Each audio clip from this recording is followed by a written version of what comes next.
Are you trying to figure out the secret to happiness? Well, here at What Makes You Happy with Jake Pearson, we want to make that happiness more accessible for you in your life. So stick around as we interview everyday people, inspirational leaders, and your favorite celebrities on what makes them happy.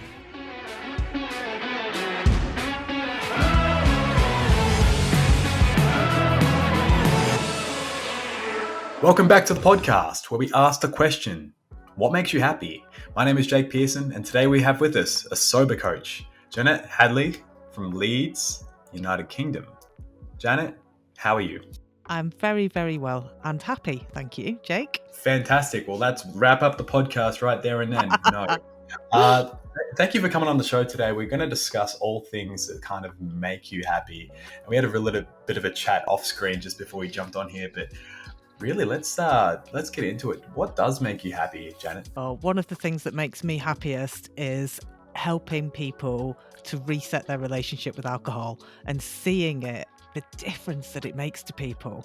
I stopped drinking in the first lockdown in the UK, which was kind of March, April 2020.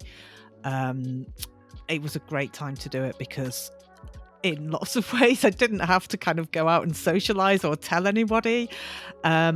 And I honestly, I thought it was going to make me miserable. I did. I thought I did it for health reasons. I did it because I knew my relationship with alcohol had got a little bit dark.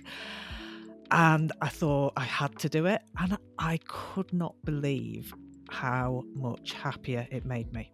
It's changed my life completely. It's like coming out of a fog of anxiety and indecision and just having clarity, having joy that I haven't felt since I was a child in doing ordinary things.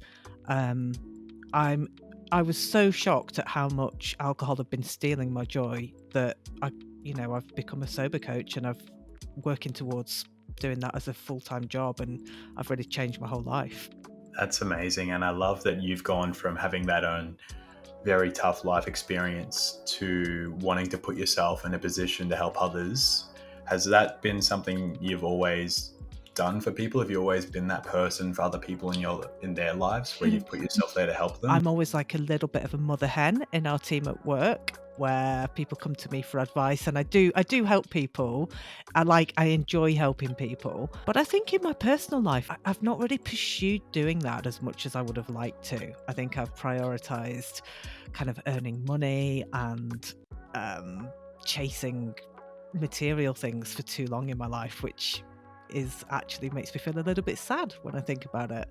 But I'm glad that I've found something that has purpose, and been able to kind of make a few shifts in my life before it's too late.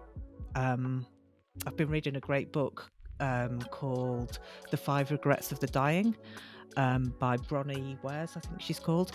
And she's a palliative care nurse, and she works with people who are in the last weeks and months of their lives. And they all say the same things. I wish I hadn't worked as hard. I wish I'd pursued something that I loved. I wish I'd kept in touch with my friends.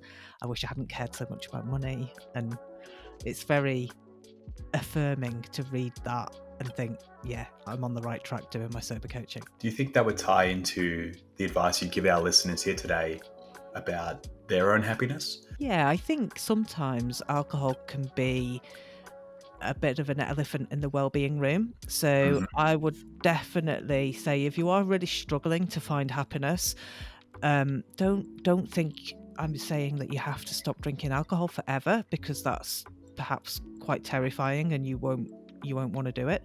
But maybe just give it a short break. The classic is a month. I think 101 days. I mean, that's my course that I teach. I think 101 days is a great target because it's enough time to have a proper reset, and you will have to go through some kind of special occasion without alcohol, and that's where the reset really starts to bed in. But just give it a try. I would put money on the fact that it'll make you feel better. I really would, whatever your position, and pursue something that you love doing. Those of us who are lucky enough to get paid for doing something we love never work a day in our lives. Yeah, fantastic. I really resonate with that advice, especially the part where you've got to get through a special occasion Yeah. when you're struggling with alcohol. And from personal experience, when I was 20, 21, 23, trying to get through that, and all my friends wanted to do was drink and party, and I'd show up and go, I'm not drinking, and they'd be like, excuse me? No, I'm not drinking. And then all of a sudden I was drinking, and I was like, how did that keep? And when I finally got past that barrier, it was a very incredible feeling. Janet, thank you so much for coming on the podcast and sharing all things that make you happy, and that beautiful piece of advice there at the end too. And if you'd love to connect with Janet and learn more about was it 101 day reset? 101 days to sober. Yeah, you can do so by clicking the podcast episode description below, checking out the link there. We'll put something there for you to go look at that as well. Janet, it's been an absolute pleasure. Thank you very much. Thanks for listening to the podcast. We hope it gives you something to think about on your quest to discover what makes you happy.